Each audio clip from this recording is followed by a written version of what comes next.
හරි. මම ශාලික පෙරේරා ලංකා ජනතා පක්ෂයේ මහලේකම්.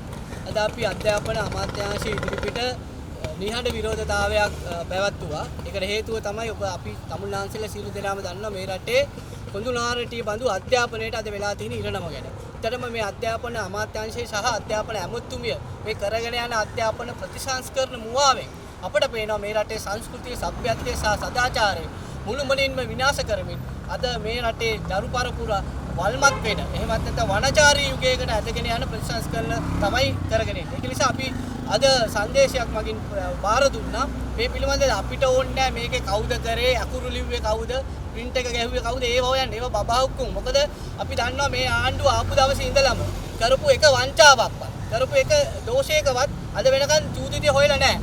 කන්ටේනර් 300 ගාණක් පැන්නුවා. ඒකට පරීක්ෂණ පැවැත්තුවා.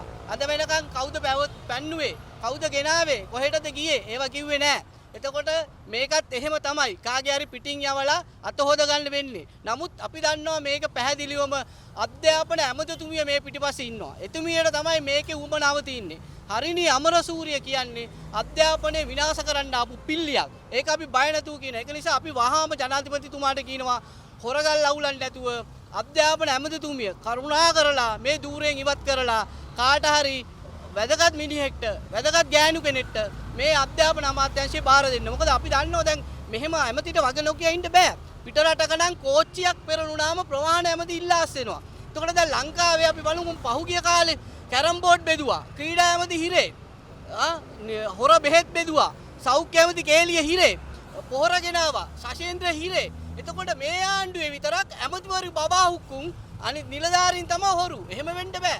අනිවාර්යෙන් නිලධාරී උඩින් ඉන්න ඇමති මේකට වග කියන්න ඕනේ. එතකොට ඇමතිට මේකේ මේ අනේ මම දන්නේ නැහැ sorry.com ඒව හරියන්නේ නැහැ. ඒක නිසා කරුණාකරලා කියන්නේ වගකීම බාරගත්තා නම් හරිනේ අමරසූරිය අධ්‍යාපන අමාත්‍යාංශයෙන් ඉල්ලාස් වෙන්න ඕනේ. ඇමතිකමින් ඉල්ලාස් වෙන්න ඕනේ. ඉල්ලාස් වෙලා මේක වැදගත් සදාචාරයක් තියෙන කසාදයක් බැඳලා දරුවෙක් හදලා දලු සුරතල් බලලා දරුවන්ගේ ආදරය රැකවරණය සෙනෙහස අනාගතය ගැන හිතන මිනිහෙක්ට ඕ ගෑණියෙක්ට මේ අධ්‍යාපන අමාත්‍යාංශය බාර දෙන්න ඕනේ. එහෙම නැත්නම් ආණ්ඩුවේ ඔය පිටු ගලවලා මේ රෙදි හොද ගන්න බෑ. ඩෝබි වොෂින්ටන්ලටත් කියන්නේ මේවා හොදන්න එපා. මේවා සහගාන අපරාධ.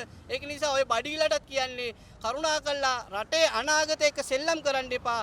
මෙන්න මේ අධ්‍යාපන අමාත්‍යාංශය බේර ගන්න නම් කරුණාකරලා හරිනි අමරසූරිය අධ්‍යාපන අමාත්‍යාංශයෙන් අයින් කරලා වෙන මිනිහෙක්ට බාර දෙන්න කියන එක තමයි අපි මේ අද කියන්න ආවේ. පරීක්ෂණ වාර්තාව ආවනම් ඇයි එළියට දාන්නේ නැත්තේ?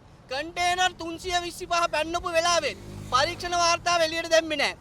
දැම්මනම් හවු වෙනවා බඩු කවුද කියලා. දැන් මේකෙත් හොරගල්ල උලන්නේ ඒකයි. පරීක්ෂණ වාර්තාව එළියට දාන්න ඕනේ. අද මම දැක්ක තිස්ස ජනනායක සර් කියනවා මාසෙකට කලින් එයා දැක්කා කියලා මේ මොඩියුලේ මේක තියෙනවා කියලා. එතකොට එතුමා දන්නවා මේක තිබ්බා කියලා. එතකොට මේ මොඩියුල් වලට සහභාගී වෙච්ච ගුරුවරු මේක දන්නවා. එතකොට මේ අධ්‍යාපන අමාත්‍යාංශයේ නිලධාරීන් බබ්බුද?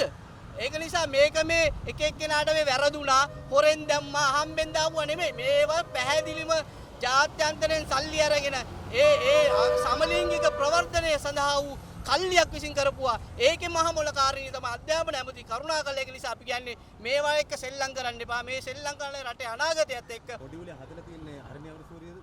මොඩියුලේ හදන්නේ හරිනි නෙමෙයි. මොඩියුල් එක ඇවිල්ලා දැන් අවුරුදු 5ක් 6ක් තිස්සේ මේක ඇතුලේ කැරක් තිබ්බා. අපි දන්නවා ඕක සුසිල් ප්‍රේමජයන්ත අකිල විරාජ්ලා ඇමතිලා ඉන්න කාලෙත් ඕක දාන්න හැදුවා. නමුත් ඒක දාන්න බැරි වුණා. මොකද ඇමතිවරු මොකද මේකේ පරිපාලන තීරණ අවසන් තීන්දුව తీරන ගන්න ඇමතිතුමෝ. ඒක තමයි ඇමති කෙනෙක් ඉන්නේ. එන ඇමති ඕනේ නැහනේ. අමාත්‍යාංශ ලේකම්ටයි නිලධාරීන්ට ඕන ඒවා දාලා print කරලා ළමයිට දාන්න පුළුවන් නම් ඇමති කෙනෙක් මොකටද? ඇමති කෙනෙක් දාලා තියෙන අවසාන තීන්දුව ගන්න. එතකොට මෙයා මේක දන්නේ නැහැ කියන එක බොරු.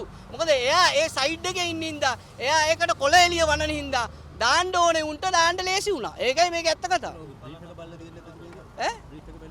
නෑ එතුමිය ප්‍රූෆ් බලන්නේ නෑනේ. ප්‍රූෆ් බලන්නේ ප්‍රූෆ් රයිඩර්ස්ලානේ. ප්‍රූෆ් රයිඩර්ස්ලා බලන්නේ මොකද්ද? ආයන්න හරියද? ඇලපිල්ල හරියද? ඉස්පිල්ල හරියද කියලා. එයාට තියෙන සෝදුපත් බලන්න. එයාට වැඩක් නෑ මේකේ අන්තර්ගතය මොකද්ද කියලා. අන්තර්ගතය බලන්න ඕනේ අදාළ බලධාරී නිලධාරී. ඒකට තමයි ඇමති කෙනෙක් ඉන්නේ. ඇමති දැනගන්න ඕනේ මේක හරියට එළියට දාන්න. print කරලා තියෙන්නේ. print කරන්න ඇති කොහින් හරි ප්‍රෙස් එකකින් ඉන්නේ. අන්තිම අවසානයේ print කරපු එක්කෙනයි මේ තීන්තයි තමයි වැරදි වෙන්නේ. ඔව්. රාජේ මුතුලාලේ ඒක මේ අත හොදගන්න බෑ. මේ ආණ්ඩුව හැම එකටම කොලේ වහනවා. මේක දැක්කොත් බුවා නොදැක්කොත් එබුවා. නිලධාරීන් පිට පටවන්න එපා. මේක මෙච්චර කාලයක් රනිල් වික්‍රමසිංහ අගමැති කාලේ ඉඳන්ම එන ප්‍රශ්නයක්. මේක මේ වෙලාවේ නිලධාරීන් පිට පටවලා ඒගොල්ලන්ට දනුවම් දීලා අධ්‍යාපන එක්කෙනෙක් දැනටත් ඉල්ලා අස් වෙලා තියෙනවා. ඔබතුමිය අධ්‍යාපන ඇමතිතුමිය වශයෙන් සම්පූර්ණ වගකීම් බාර අරගෙන ඉල්ලා අස් වෙන එක හොඳයි. මේ වෙලාවටත් ඔබතුමියගේ රෙදි ගැලවිලා තියෙන්නේ. සම්පූර්ණයෙන්ම දැන් සාය පිටින් ඉන්නේ. සම්පූර්ණයෙන්ම ගැලවිලා නිරුවත් වෙන්න කලින් ඉල්ලා අස් වෙලා අනිත් මේ නිලධාරීන්ටත් නිකන් චෝදනා කරලා ඒගොල්ලන්ගේ මුළු ජීවිත කාලයක්ම වැඩ කරපු ඒවත් හානියටපත් නොකර ඔබතුමිය ගෞරවාන්විතව මේ දූරෙන් ඉල්ලා අස් වෙලා අගමැති හැටියට කටයුතු කරගෙන ගියාට අපට ප්‍රශ්නයක් නැහැ. නමුත්